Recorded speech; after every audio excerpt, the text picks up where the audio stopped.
Saudara-saudari, marilah kita mendengarkan renungan dengan judul Masuk dan Keluar Melalui Yesus, yang berdasarkan pada Injil Yohanes bab 10 ayat 9 dan 10b. Yesus berkata, "Akulah pintu. Barang siapa masuk melalui aku, ia akan selamat, dan ia akan masuk dan keluar dan menemukan padang rumput. Aku datang supaya mereka mempunyai hidup dan mempunyainya dalam segala kelimpahan." Dalam nama Bapa dan Putra dan Roh Kudus. Amin. Saudara-saudari terkasih dalam nama Tuhan Yesus Kristus. Dalam bacaan Injil hari ini, Yesus bersabda, "Aku berkata kepadamu, sesungguhnya siapa yang masuk ke dalam kandang domba dengan tidak melalui pintu, tetapi dengan memanjat tembok, ia adalah seorang pencuri dan seorang perampok. Tetapi siapa yang masuk melalui pintu, ia adalah gembala domba. Untuk dia, penjaga membuka pintu dan domba-domba mendengarkan suaranya, dan ia memanggil semua dombanya telah dibawanya keluar. Ia berjalan di depan mereka, dan domba-domba itu mengikuti dia karena mereka mengenal suaranya." Itulah yang dikatakan Yesus dalam perumpamaan kepada mereka, tetapi mereka tidak mengerti apa maksud dari perkataan Yesus. Maka kata Yesus sekali lagi, "Aku berkata kepadamu, sesungguhnya akulah pintu ke domba-domba itu. Semua orang yang datang sebelum aku adalah pencuri dan perampok, dan domba-domba itu tidak mendengarkan mereka. Akulah pintu. Barang siapa masuk melalui aku, ia akan selamat, dan ia akan masuk dan keluar dan menemukan padang rumput."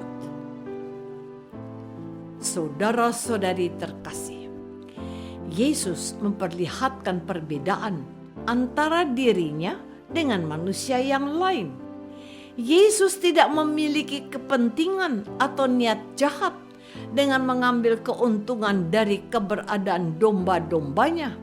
Dan domba di sini adalah gambaran dari manusia yang kecil, lemah, dan tak berdaya. Domba akan dengan mudah menjadi sasaran bagi binatang lain yang ganas dan liar. Yesus tidak seperti orang lain yang memang ingin membinasakan domba-domba itu. Dan Yesus menegaskan bahwa dialah pintu ke domba-domba itu. Semua orang yang datang sebelum Yesus adalah pencuri dan perampok, dan domba-domba itu tidak mendengarkan mereka. Yesuslah pintu. Barang siapa masuk melalui Yesus, ia akan selamat, dan ia akan masuk dan keluar dan menemukan padang rumput. Sedangkan pencuri datang hanya untuk mencuri dan membunuh dan membinasakan. Yesus datang supaya kita semua mempunyai hidup dan mempunyainya dalam segala kelimpahan.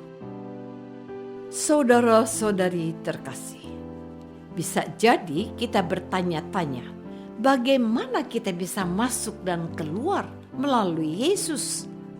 Hal ini penting untuk kita sadari dan kita pahami Untuk itu, barangkali kita perlu melihat keadaan kandang tempat domba atau hewan lain biasa tinggal dan hidup.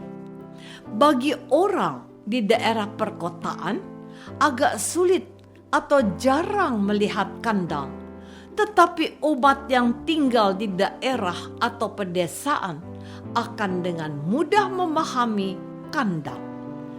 Kandang biasanya dibuat dengan ukuran tertentu, dengan tinggi yang disesuaikan dengan keadaan binatang yang ada di dalam kandang tersebut.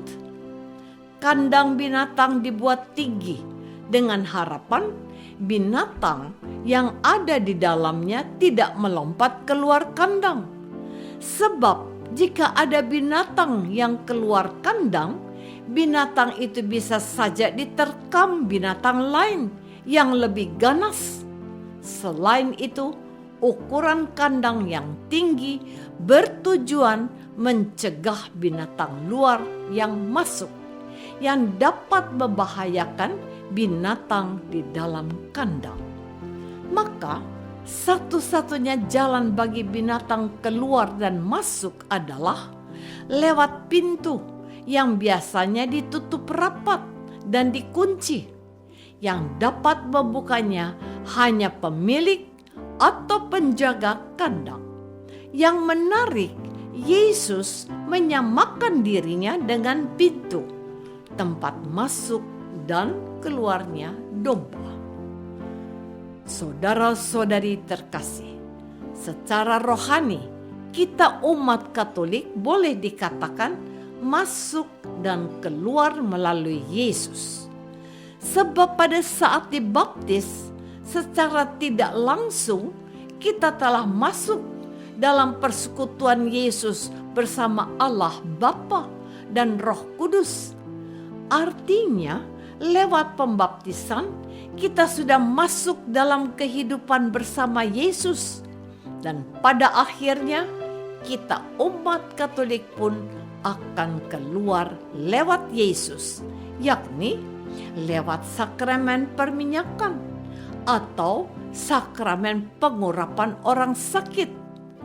Kita menemukan banyak umat Katolik yang meninggal setelah mereka menerima sakramen pengurapan atau perminyakan yang menjadi pintu keluar bagi kita menuju kehidupan kekal. Tentu hal ini tidak menghilangkan kenyataan lain bahwa sakramen perminyakan tidak serta-merta menghantar orang yang sakit menuju Allah. Sebab banyak juga yang setelah menerima sakramen perminyakan malahan menjadi sehat walafiat. Tetapi sebagai umat beriman, kita perlu merindukan agar kita bisa masuk dan keluar melalui Yesus. Dengan masuk dan keluar melalui Yesus, keselamatan kita terjamin. Apakah selama ini kita sudah berusaha untuk masuk dan keluar melalui Yesus dengan taat dan setia kepada ajaran dan perintah-perintahnya? Marilah kita berdoa. Tuhan Yesus Kristus, Engkaulah satu-satunya pintu menuju kehidupan yang kekal dan abadi. Bantulah kami agar tidak memaksakan diri dan kehendak kami dengan memanjat pagar, yakni dengan melanggar perintah-perintah-Mu. Semoga kebangkitan Yesus mendorong kami untuk setia. Doa ini kami persembahkan dalam nama Yesus, Tuhan dan pengantara kami. Amin. Semoga kita semua selalu dinaungi dan dibimbing oleh berkat Allah yang Maha Kuasa, Bapa dan Putra dan Roh Kudus. Amin.